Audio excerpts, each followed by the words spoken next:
कौची के भी लागल बारे ए बाबा नइखी जाना ई रात भर घूमतिया कहां आए है भी लागल बा ओ भागटा आहू ऊपरटा हम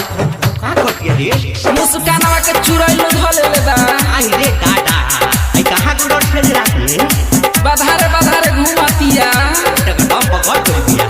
हां रोज घूमत रहले सवारा रे चाहे रात होके भी नुसारा रे अरे हे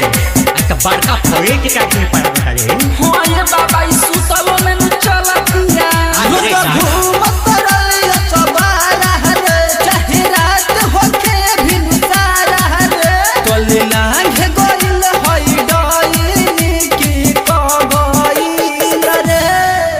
बाबे वो झाजी के साथ हकन चरइल रे मुस्कानवा खेलावतिया चुरइल रे बाबे वो झाजी के साथ हकन चरइल रे मुस्कानवा खेलावतिया चुरइल रे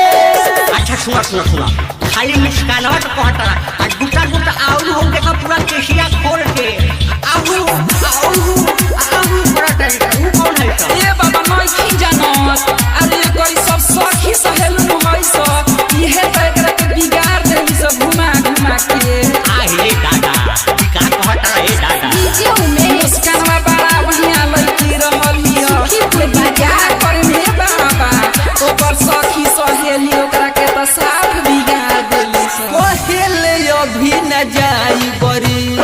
जबल न कर के खाई बरी अरे ई त बड़ा ठीक दिया रे छोड़ दे चल जो अब से आई रे कोहेले अभी न जाई बरी जबल न कर के खाई बरी सारा ओझा गुनी कहत अभी न हाथ लगाई बरी अरे ओझा जी के सोझा लगे नाचे रे कोहेले के खा जाई काचे देखो रुआतिया लो भर खातिर चुरइल रे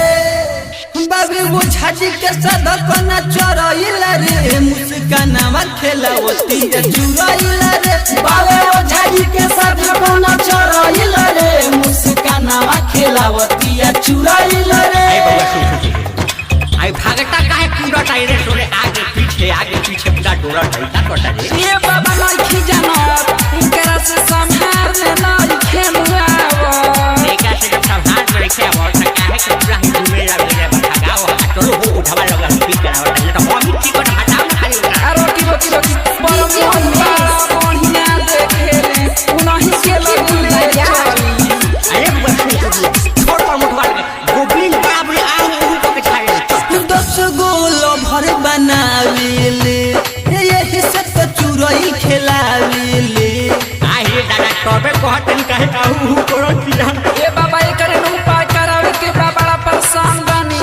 10 गोल भर बनावेले यही से तो चुरई खेलावेले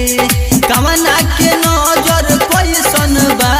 सबका के गले लगावेले अरे 72 सनद शिकारी हो बाके बरज सदी है झारी हो